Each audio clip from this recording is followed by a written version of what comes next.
ঠাকুমা, আরে ও ঠাকুমা, ঘরে এসে তোমাকে কিছু খেতে দাও তো, অনেক বেলা গড়িয়ে এলো। বেশি দেরি করলে আমার মাছ পাবো না, আবার জালে মাছ উঠবে না তো, দাও না। দাঁড়া বাবা, যাচ্ছি, গিয়ে তোকে খেতে দিচ্ছি। হ্যাঁ, তাড়াতাড়ি এসে খেতে দাও। বাবা, আমার তো অনেক বয়স হলো, আমি আর কতদিনই বা বাঁচবো বল? আর বাড়িতে আবার এই হাঁসগুলো আছে, এইগুলোই বা কে দেখবে? তুই বরং একটা বিয়ে করে নে, মরার আগে আমার নাত বউটাকে তো দেখে যেতে পারবো। ঠিক আছে ঠাকুমা, তুমি যখন বলছো তখন আমি বিয়ে করে নেব। আর তোমার এত বয়স হয়েছে, আর এই হাঁসগুলোকে তোমাকে দেখতে হবে না। তোমার যে বউ আসবে, নাত বউ, সে দেখবে।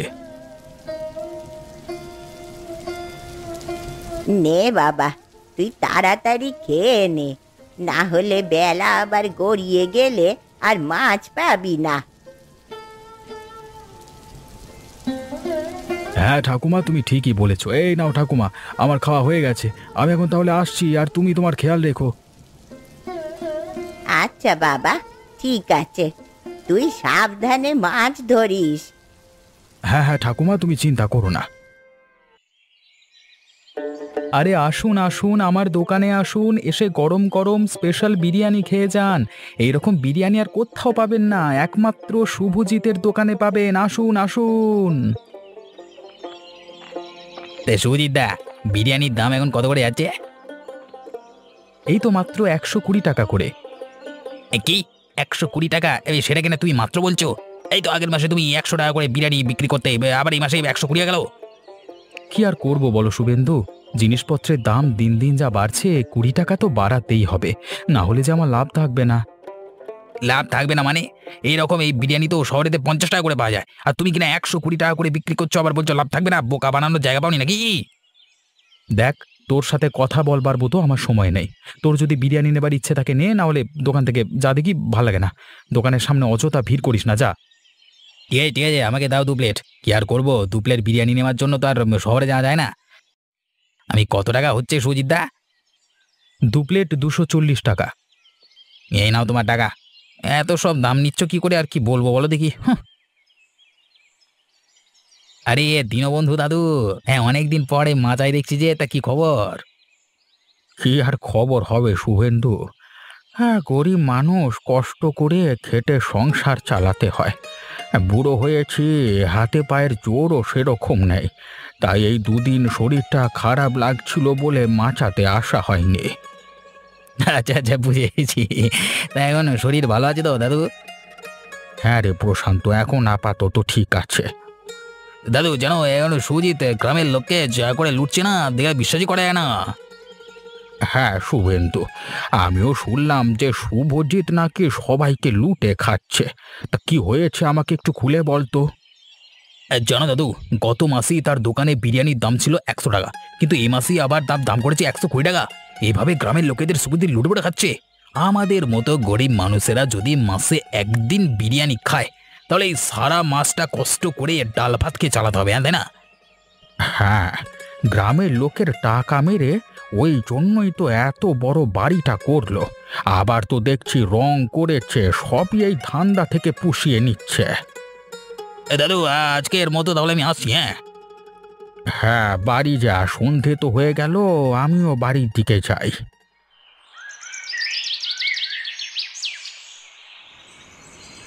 কি গো, কেমন চলছে তোমার এই বিরিয়ানির হোটেলটা? কেমন আবার চলবে, আগেতে যেমন চলছিল ঠিক সেরকমই চলছে, পুরো ফার্স্ট ক্লাস। তুমি যে এত টাকা বিরিয়ানির দাম বাড়ালে, তা লোকে তোমার বিরিয়ানি কিনবে তো? কিনবে না মানে? আলবাত কিনবে। হ্যাঁ, না কিনে যাবে কোথায়? এই গ্রামে কেই বা আমার মতো বিরিয়ানি রান্না করতে পারে? আরে কেনই বা ভালো চলবে না? গ্রামে শুধু একমাত্র আমি বিরিয়ানি করতে জানি, তাই লোকেদের কাছ থেকে ভালোই অর্থ লুটছি। হ্যাঁ, আগের মাসে 100 টাকা বিরিয়ানি ছিল, এ মাসে 120 টাকা করে দিয়েছি। পরের মাসে ভাবছি আরও কিছু টাকা বাড়াবো। এটা তুমি ঠিকই বলেছ। তা তুমি তো তাহলে অনেক টাকা ইনকাম করছো, আমাকে একটা সোনার হার গড়িয়ে দিতে হবে, নইলে কিন্তু আমি ছাড়বো না। ঠিক আছে গিন্নি, তুমি এত চিন্তা করো না। আমি তোমার জন্য একটা সোনার হার গড়িয়ে দেবো সামনের মাসে। তুমি বরং এখন রান্নাঘর থেকে আমার জন্য খাবার নিয়ে এসো, খিদে পাচ্ছে খুব।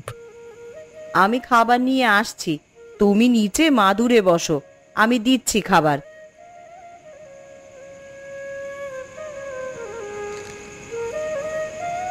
এই নাও এই নাও, আমার খাবার শেষ। এবার আমি ঘুমাতে গেলাম, কালকে সকালে আবার দোকানে যেতে হবে তাড়াতাড়ি। ঠিক আছে, তুমি শো, আমি যাচ্ছি।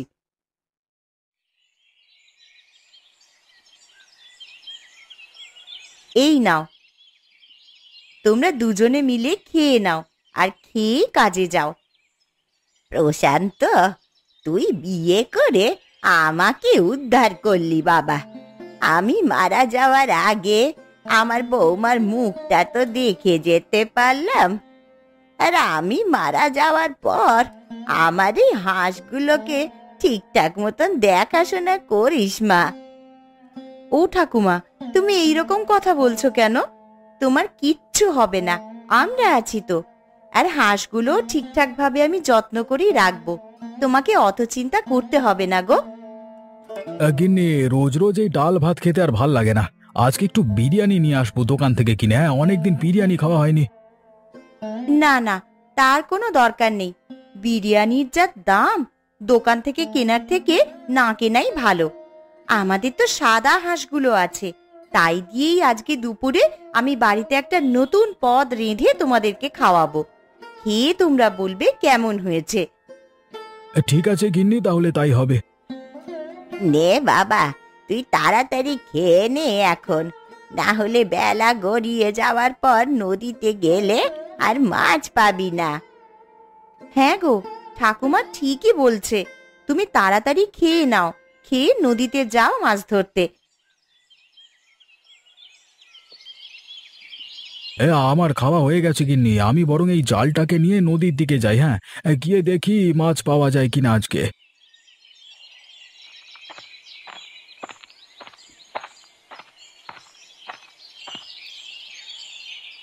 ওই যে আমার নৌকাটা নদীর পাড়ে বাঁধা আছে, যাই তাড়াতাড়ি নৌকাতে উঠে নদীর মাঝখানে গিয়ে বেশ কয়েকটা মাছ ধরে নিয়ে বাজারে যাই।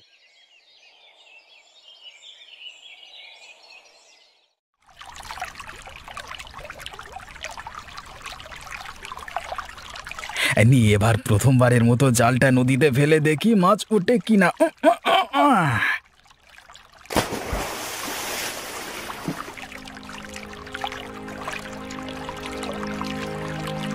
এই রে কলা, একটাও তো মাছ উঠলো না। দেখি আর একবার জালটা ফেলে, যদি ওঠে তো ভালো, না হলে বাড়ি ফিরে যেতে হবে।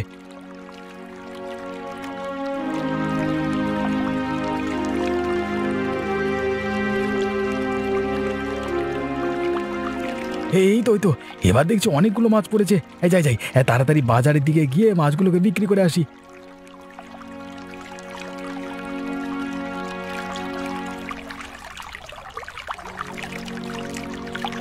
আরে আরে, দূরে ওটা তো মনে হচ্ছে হরিহর বাবু। উনি এইখানে কি করতে এসেছেন? আরে প্রশান্ত, মাছ ধরা হচ্ছিল নাকি? হ্যাঁ, ওই রোজকার মতো আজকেও মাছ ধরছিলাম, তবে আজকে একটু দেরি হয়ে গেল। তা হরিহর বাবু, আপনি এদিকে কোথায় যাচ্ছেন? এই তো বাজারের দিকেই যাচ্ছিলাম কিছু মাছ কিনবো বলে। ভালোই হয়েছে তোমার সাথে দেখা হয়ে গেল। তুমি বরং বাজারে যাওয়ার পথে আমার বাড়িতে গিয়ে তোমার কাছে সব থেকে বড় এবং তাজা মাছটা দিয়ে তারপর বাজারের দিকে যেও, কেমন? ঠিক আছে বাবু, আমার কাছে সব থেকে যেটা বড় এবং তাজা মাছ আছে সেটাই আপনার বাড়িতে গিয়ে দিয়ে আসবো।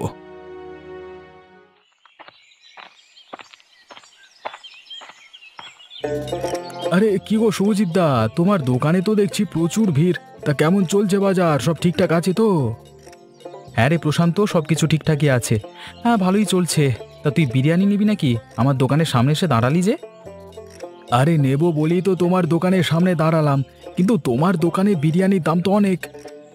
কোথায় রে, আমার দোকানে বিরিয়ানির দাম তো মাত্র 120 টাকা। তোমার কাছে 120 টাকাটা মাত্র হতে পারে, কিন্তু আমার মতো এই গরিব ঘরের মানুষের কাছে ওই টাকাটা অনেক। আমি যদি আজকে 120 টাকা দিয়ে বিরিয়ানি নিয়ে যাই, তাহলে আমাকে বাদবাকি মাসটা শুধু ডাল ভাত খেয়েই থাকতে হবে। তাহলে যা তো যা, দোকানের সামনে ভিড় করিস না, যত সব চলে আসে ভিখিরির দল। এই তোমার কিসের এত অহংকার গো? এই গ্রামে শুধু তুমি একাই বিরিয়ানি করতে পারো বলে এত অহংকার তোমার, হ্যাঁ? দেখবে এই অহংকারই তোমার একদিন পতনের কারণ হয়ে যাবে। হ্যাঁ রে হ্যাঁ, আমিও দেখে নেব। তুই এখন যা তো, আমার ধান্দার সময় বিরক্ত করতে আসিস না, যত সব। হ্যাঁ,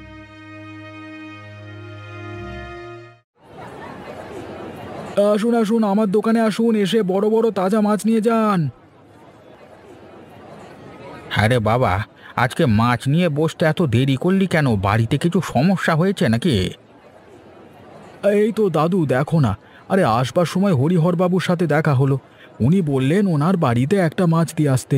ওদের বাড়িতে মাছ দিয়ে এসে বসলাম, তাই এত দেরি হয়ে গেল। ও বুঝেছি।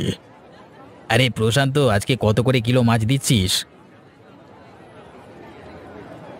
এই তো শুভেন্দুদা, বড় মাছটা 50 টাকা কিলো আর ছোটটা 40 টাকা কিলো। বাবা, এত সস্তায়? ঠিকই বলেছে শুভেন্দু, প্রশান্ত ছিল বলেই আজকে আমরা ভাতের সাথে মাছ খেতে পাচ্ছি।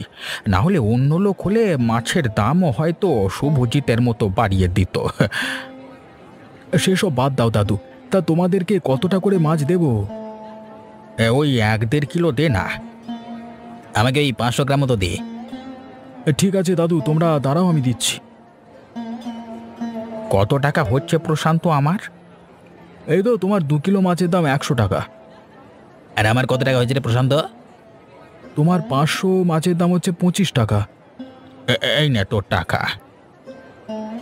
আজকে সমস্ত মাছ বিক্রি হয়ে গেছে। হ্যাঁ, যাই এবার বাড়ির দিকে যাই, গিয়ে গিন্নি একটা নতুন পদ রান্না করেছে, তার হাতের নতুন পদ খাবো। হ্যাঁ, বউ বলেছিল হাঁসের মাংস দিয়ে নতুন একটা পদ রান্না করে খাওয়াবে, দেখি গিয়ে।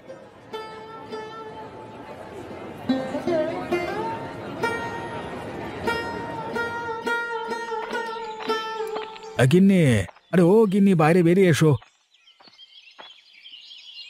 কি গো, আজ এত বেলা করে গেলে আর তাড়াতাড়ি চলে এলে যে? আরে এই তো গিন্নি, আজকে বাজারে গিয়েছিলাম, অল্প করে মাছ নিয়ে গিয়ে দেখি তাড়াতাড়ি মাছ শেষ হয়ে গেল, তাই চলে এলাম। বাহ, খুব ভালো হয়েছে। আমি বরং ঘর থেকে গামছাটা নিয়ে আসছি। তুমি হাত মুখ ভালো করে ধুয়ে নিয়ে মুছে ঘরে এসো। তুমি গামছাটা নিয়ে এসো, আমি ততক্ষণ বাইরে হাত পাটা ধুয়ে নিচ্ছি ভালো করে।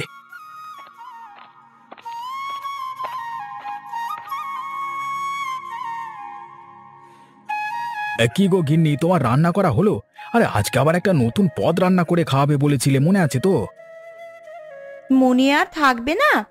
তুমি আর মা দুজন মিলে ঘরে গিয়ে বসো, আমি খাবার নিয়ে যাচ্ছি তোমাদের জন্য।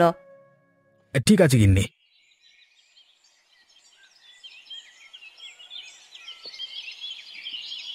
এই নাও, খাবার খেয়ে বলো তো কেমন হয়েছে। আরে এটা তো বিরিয়ানি মনে হচ্ছে। হ্যাঁ হ্যাঁ, এটা বিরিয়ানি। এত কম মশলাপাতি দিয়ে এত সুন্দর বিরিয়ানি রান্না করেছো? হ্যাঁ গো, আমি বিয়ের আগে বাড়িতে এই রকমই কম মশলাপাতি দিয়ে বিরিয়ানি রান্না করতাম। আমার মাথায় একটা বুদ্ধি এসেছে। কি বুদ্ধি গো, আমাকে একটু বলো। আমি ভাবছি আমাদের গ্রামে তো একটি মাত্রই বিরিয়ানির দোকান, তাও আবার চড়া দামে বিক্রি করে। আমি যদি অল্প টাকায় বিরিয়ানি বিক্রি করি তাহলে কেমন হয়? এটা তো খুবই ভালো কথা। তুমি বরং আজ বিকেলেই হরিহর বাবুর সঙ্গে কথা বলে এসো, উনি বিরিয়ানির দোকান করতে দেবেন কিনা। এই ঠিক আছে গিন্নি, আমি আজকে বিকেলেই যাব, গিয়ে হরিহর বাবুর সঙ্গে কথা বলে আসবো। এখন বিরিয়ানির মজা উপভোগ করি।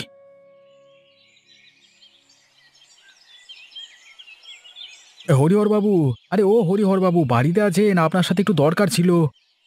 কে আমাকে এত ডাকাডাকি করছো? আরে প্রশান্ত, তুই এখানে? তা কি হয়েছে বল। আসলে বলছিলাম যে আমাদের গ্রামে তো মাত্র একটাই বিরিয়ানির দোকান, তাই ভাবছিলাম আমরা একটা বিরিয়ানির দোকান দেব। তাই আপনার কাছে এলাম পারমিশন নিতে, মানে অনুমতি নিতে। ইংলিশ বলছি, হ্যাঁ। আরে এটা তো খুব ভালো কথা। তবে প্রশান্ত, তোর বিরিয়ানির দোকানের বিরিয়ানি কত করে প্লেট রাখবি সেসব কিছু ভেবেছিস? খুবই সামান্য রাখবো হরিহর বাবু, 1 প্লেট মাত্র 50 টাকা। তা কিসের মাংস দিবি 50 টাকায়? মরা মাংস নাকি? আরে না না হরিহর বাবু, আসলে গরমে তো হাঁসের মাংসের দাম কমে যায়। আর আমাদের বাড়িতে তো হাঁস চাষ করে আমার ঠাকুমা, তাই খুব অল্প টাকায় বিরিয়ানি দিতে পারবো আমরা। এ তো খুব ভালো কথা। তাহলে গ্রামের দরিদ্র এবং গরিব উভয় বিরিয়ানি খেতে পারবে। তা কবে থেকে দোকান খুলবি? এই তো হরিহর বাবু, কাল থেকেই ভাবছি খুলবো। ঠিক আছে, তাহলে আজকের মতো আমি আসছি। হ্যাঁ হ্যাঁ, তুই আয় তবে।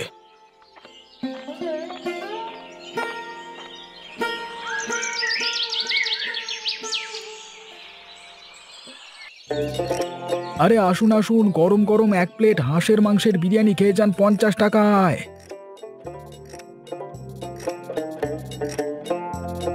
আরে প্রশান্ত, তুই ঠিক বলছিস তো যে 50 টাকায় হাঁসের মাংসের বিরিয়ানি?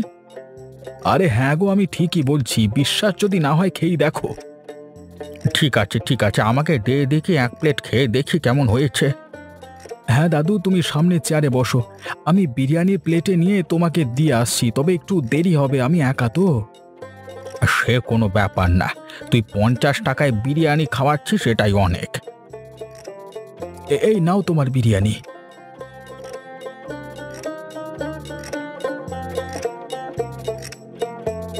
বাহ, এ তো শুভজিতের দোকানের থেকেও তোর দোকানের বিরিয়ানির স্বাদ অনেক। তা কে করেছে এই বিরিয়ানি? আমার গিন্নি করেছে দাদু। ও বুঝেছি। আচ্ছা প্রশান্ত, আমার তো খাওয়া হয়ে গেল, তুই বরং আমার জন্য আরো 1 প্লেট পার্সেল করে দে তো, বাড়িতে নিয়ে যাব। আচ্ছা ঠিক আছে দাদু, তুমি দাঁড়াও, আমি দিচ্ছি। তা কত টাকা হলো হিসেব করে নে। ঠিক আছে, আমি এখন আসছি। ঠিক আছে দাদু, এসো, আবার আসবে কিন্তু আমার দোকানে, কেমন?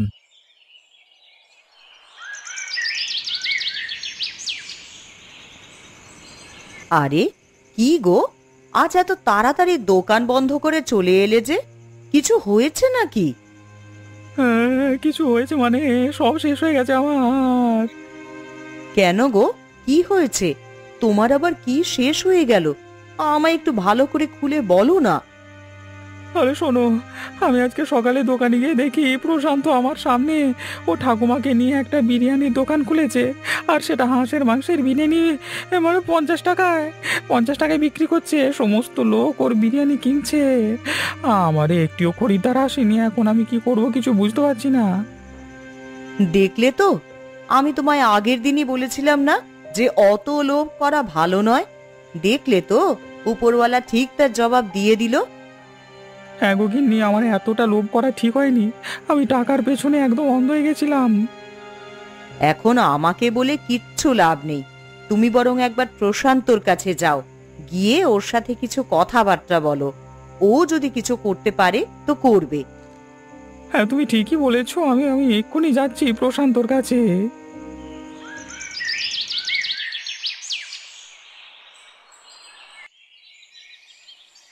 আরে শুভজিৎ দা, তুমি ছুটে ছুটে কোথায় যাচ্ছ? আর তোমাকে এত চিন্তিত দেখাচ্ছে কেন? তোর কাছেই যাচ্ছিলাম প্রশান্ত, তুই আমার যা অবস্থা করলি আমি কোনোদিন ভুলতে পারবো না। কেন গো, আমি আবার কি করলাম? জেনেও ন্যাকামো করছিস? তুই দোকানটা দেওয়ার পর যে আমার খরিদ্দারগুলো সব কমে গেল তার কথা বলছি। ও এবার বুঝেছি, আমি তোমাকে সেদিন কি বলেছিলাম যে তোমার এই অহংকার তোমার একদিন পতনের কারণ হয়ে দাঁড়াবে, আর দেখলে তো ঠিক তাই হলো। হ্যাঁ রে প্রশান্ত, আমি খুব ভুল করেছি। তুই দোকানটা খুলেছিস, আমার দোকানে বিক্রি হবে না বিরিয়ানি, এখন আমি কি করি বলতো? একটা উপায় আছে, যদি তুমি করো তাহলে আমি তোমাকে বলবো। হ্যাঁ হ্যাঁ, সব করতে রাজি আছি, যা হোক করে সংসারটা তো চালাতে হবে, তুই বল আমাকে কি করতে হবে। আরে আমি তো দোকানে একা থাকি, আর ঠাকুমা যদিও বা থাকে উনি তো শুধুমাত্র বসেই থাকে, তাহলে তুমি আমার দোকানে কর্মচারী হিসেবে থাকতে পারো। আমি তাই করতে রাজি আছি, তাই করতে রাজি আছি। ঠিক আছে, তাহলে কালকে থেকে আমার দোকানে চলে এসো। ঠিক আছে ঠিক আছে, তাহলে কালকে থেকেই তোর দোকানে চলে যাব। আমি আমার ভুল শুধরে নেওয়ার জন্য তোর দোকানে কর্মচারীর কাজ করবো রে। বেশি কিছু দিতে হবে না, দুবেলা দুমুঠো খাবার মতো টাকা দিবি, তাহলেই হবে। তুই চিন্তা করো না, তোমাকে ভালো রকমই বেতন দেওয়া হবে, তবে সৎ পথে খরিদ্দারদের সাথে ভালো ব্যবহার করে কাজ করতে হবে, ঠিক আছে? তুই যেমনটা বলবি তেমনটাই হবে। একবার ভুল করেছি, আর করবো না রে।